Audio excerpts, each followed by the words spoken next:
Everyone had a nice break, and welcome back to the end of the world. So as you know, World War III has started. The United States and Israel have started to attack Iran. And we are now in the fourth day of this war. And we can expect this war to last for many weeks, possibly also for many years. But I promise you that after this war is done, the world will never be the same again. So what we will do these next few weeks is use game theory and understand and analyze the geopolitical situation. And so I'm going to teach you the ideas, the theories, the techniques to understand the world around you and make predictions. And we can know if our analysis is correct because all this is happening in real time. And so we can test it against reality. All right. So let's go over some basic facts about what's happened so far. So in the early morning of Saturday, in Tehran, the Israelis and Americans launched a decapitation strike against the Ayatollah Khamenei, who is the supreme leader of Iran. Now, there are arguments and disputes about as to what happened. The Americans and Israelis said that they had real intelligence about where the leader was, and so they sent airplanes to just bomb the crap out of the place. They also had a spy who was able to record the body of the dead Ayatollah, and then this was announced. At first, the Iranians denied this, and the Iranians insisted he was still alive, but eventually, state media admitted that he did die in the airstrike. But then what they also said is that the Ayatollah, he's 86 years old, and he chose to die. He could have gone to Moscow, but instead he chose to stay in Tehran and die for his people. But not only that, but he died along many of his relatives. He died along with his daughter, his son-in-law, his grandchildren. So many of the family died in this assault. Also, there's been reporting that he had prostate cancer. Okay, so he was going to die fairly soon as well.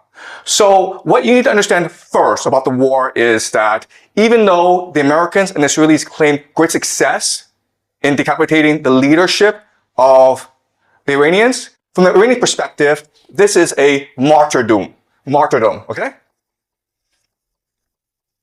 And so the religion of the Iranians is called Shia, Muslim. And this is different from Sunni Muslim. So Sunnis are the majority. They're about 9% of all Muslims in the world. The Shia have always been the minority. And as such, they've always been persecuted.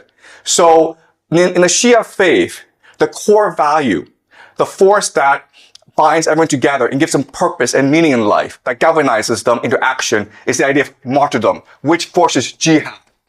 You sacrifice yourself for your religion, sacrifice yourself for the common good. So think of the death of Khamenei as a sacrifice, a self-sacrifice, in order to motivate the Iranians in this war, okay? So that's the first thing you need to understand. That for the Iranians, this is not a geopolitical war. This is not an economic war. This is not a war of resistance. This is a jihad, okay? It's a war against the great Satan to avenge their leader. They will fight to the death, all right? That's number one. Number two is this. Also that morning, when the Ayatollah was killed, the Israelis struck a school in the south of Tehran, killing about 150 school children. These are girls in primary school. And again, there's a lot of debate and argument as to what happened. The Israelis said that, first of all, the school was next to a military base. We were targeting a military base. And second of all, it wasn't us which struck the school. It was a air defense missile that went off course. Okay? And the Iranians insisted no. The Israelis purposefully attacked the school to kill the school children. And then you're like, why would the Israelis do that? But then these few years, well, we've seen what they've done in Gaza, in Palestine, to the Palestinians. And it's pretty consistent what the Israelis have been doing. All right? So this action against the Israelis, it's meant to show to themselves and the world that we are now all in. Okay? We've made the sacrifice. We are now committed to this war, to winning this war at all costs. And this action has also provoked the Iranian people to resist with their full might, okay? So I want you to keep this in mind. And again, we don't have complete evidence that it's the Israelis who did this, but given past actions from the Israelis, this is fairly consistent with what they've done. Okay? So we can assume that this is something the Israelis did. Why they did this, what the purpose is something we will discuss as we move on. Okay? It's very complicated. Next, I want to show you this. This is Dubai. And Dubai is considered one of the wealthiest, safest cities in the world. There are thousands, tens of thousands of Westerners who move to Dubai because it's clean, you don't pay any taxes, you make a lot of money, and there are great restaurants. And this is really the economic model of Dubai. It's one of the GCC countries, okay? The Gulf coastal countries. And for the longest time, Dubai had a really good deal because they were under the protection of the American military. So they didn't have to pay for defense. And then they were in the Middle East, which is the oil producing center of the world. And so they focus on aviation. They focus on logistics. They focus on finance, on tourism. They became extremely wealthy, right? I'm not sure if you've taken Emirates, one of the best airlines in the world. So their airport, Dubai Airport, is the busiest in the world. And Dubai, for the longest time, was flourishing under American protection.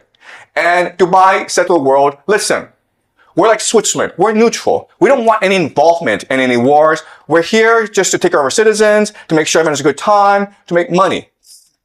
And then right after the war started, the Iranians attacked the GCC, okay? Dubai, Abu Dhabi, Bahrain, Qatar, Kuwait, they attacked these places. And these places were like, what's going on? We're neutral, man. We're not involved in this war. And the airport was shut down in Dubai. At one point, the rich people in Dubai were willing to pay about $250,000 US just to get on a plane and get out of there. Okay? So, the reality is this. For the longest time, Dubai had a reputation for being safe, and that's why people moved their money there. Guess what, guys? After what the Iranians did, it's dead. Dubai as a city, in the long term, it is dead. Because you're a wealthy Westerner, you're not going to move to a place where it could be attacked anytime by the Iranians. You might move to Singapore, you might move to Hong Kong, Japan, South America, but you're not moving to Dubai, okay? So the big question for us is, why did the Iranians do this? It was the Israelis and the Americans who attacked you, why go after the GCC? Alright? And not only that, but they're escalating the attacks against the GCC. So this is something that we will look at very closely today. Well, the short answer is because these places, even though they pretend to be neutral, they house the American military. They allow the Israelis and the Americans to use their airspace to attack Iran from. All right? So this is Bahrain. Now, Bahrain is interesting, okay? Because I want you guys to remember this. But Bahrain will probably be one of the major centers of this conflict. Because, first of all, this is the American Fifth Fleet. Right? This is their naval base in the Middle East. And as you can see, the Iranians are attacking it with missiles.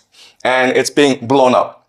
Bahrain is interesting because it has about 50% or even more, okay, Shia, which is the religion of the Iranians. But the people in charge are the Sunnis. And so, what makes this strike really important from our perspective is, first of all, not only are the Iranians attacking U.S. military assets, not only are they destroying the economies of the GCC, but they're also trying to ignite a religious war, right? Because you're Shia, you're loyal to the Ayatollah. And if he's dead, then you must, as a religious obligation, now commit jihad against your enemies. And it's no different in other religions where, listen, if you want to kill the Pope, the Catholics would be really angry at you and they would want to kill you, right? So now you have the Shia who will probably eventually arise, creating a revolution in Bahrain, okay? So I think Bahrain will be the first to fall. Dubai will probably go bankrupt, okay? But in the long term, we can expect the entire GCC area, including Saudi Arabia, to eventually collapse, okay? And so this is something we'll use game theory to understand. All right, let's continue. So, we will know how this war develops just based on geography, okay? So this is a map. And this map, even if you don't really know the war, Even if you don't know the participants, even if you don't know the weaponry, this map will tell you exactly how this war will progress. All right, so some certain things to keep in mind about this map. This is what we call this area, okay, really small, it's 33 kilometers wide, okay? People can swim across it. It's really, really narrow, okay? This small area, guys, it's called the Strait of Hormuz. All right? And it's important because it's really the center of the world. This one area is the nexus, the pivot of the world. Let me explain why. First of all, from the GCC, you have 20% of all the world's oil flowing through this narrow strait. Where does it go, guys? It goes to Asia, India, Pakistan, South Korea, China, Japan. India depends on 60% of its oil from this area. China depends on 40%. Japan, 75%. Prime Minister Takaichi of Japan has said that, listen, if the Strait of Hormuz closes, we'll run out of oil in about 8-9 months. The entire Japanese economy would collapse in 8-9 months if the Strait of Hormuz were to close. And guess what? The Iranians have closed the Strait of Hormuz. Okay? So we can expect that the entire global economy will suffer greatly over the next few months. All right? So that's point number one. Point number two is, okay, so the GCC sends oil across the Strait of Hormuz, and what do they get back in return? Food, guys. All right, so people don't appreciate the GCC, but it is really the linchpin of the American empire. Because what is the American empire? The American empire is the petrodollar. All right? The idea of the petrodollar is this. The US dollar is worth nothing. It's only valuable if people want it. But the GCC says that if you want oil from us, you have to pay us in US dollars. Okay? Then that is the basis of the value of the US dollar. So, if the GCC collapses, the American economy and the American empire both collapse at the same time. The problem, though, is the GCC is an artificial construct of empire. It does not exist naturally. Why? Because there's no food, there's no oil, no water. Okay, guys? No food, no water. So these cities are able to grow up in the millions because of all these petrodollars flowing in. If you close off the Strait of Hormuz, there's no food coming in, right? They're all going to starve. How much food does the GCC get from overseas? 80%. 80% of all the food it consumes comes from overseas, that it imports. It doesn't grow by itself, it imports. All right? So the Strait of Hormuz is really key. And again, the Iranians will close it in order to strangle the global economy and therefore bankrupt the American empire. All right? Second thing you will notice is these mountains. These mountains is what we call Iran. All right, this is Iran. This is GCC. Okay, this is not a fair matchup, right? Because these are mountains. And what can you do in mountains? Well, you can hide rocket bases. You can hide drone bases. You can hide missiles. And that's the entire Iranian offensive strategy. All right? From here, they can hide missiles and drones from which to attack the GCC. And what are they attacking? They're attacking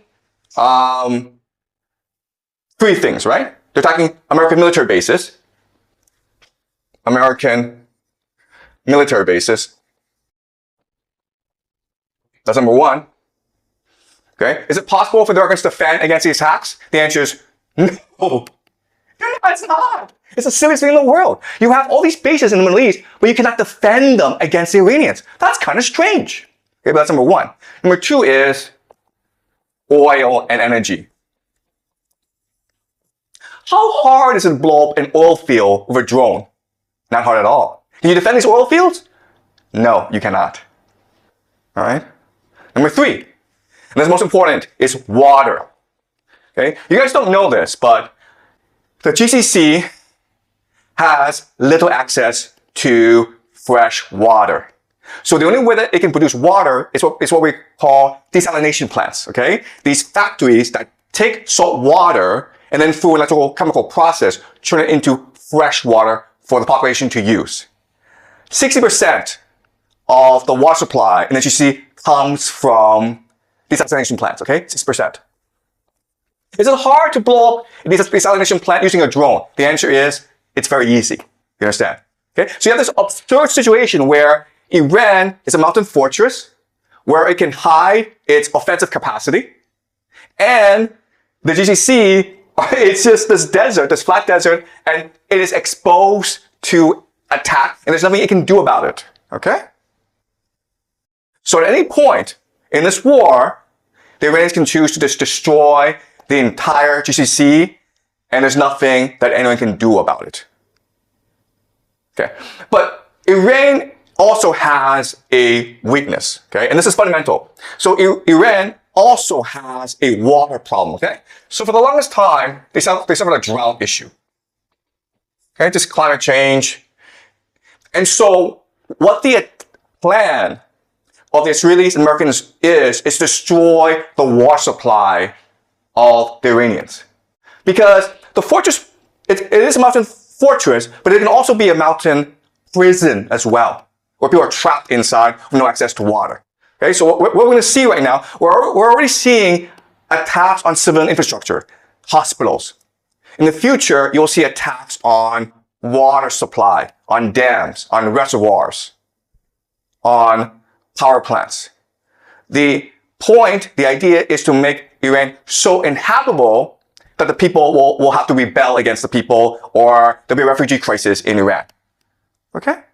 So as you can see from this map, this war, it is the end of the world. Okay? Both sides have the potential to destroy each other. And it's really a question of how far do they want to go. All right? We can also say this is almost a game of chicken. Okay? We can blow each other up. How far do you want to go? And the problem is this. The problem is that the Iranians are Shia, which believes in martyrdom. And you've killed the religious leader, the Ayatollah Khamenei. So they're willing to go very, very far. The GCC countries are Muslim, but they're materialistic. They love money. And also, most of the population are expatriates, foreigners. 9% of Dubai are foreigners. Guess what's going to happen if they suffer? They're going to run away. Okay? So this is not a fair matchup.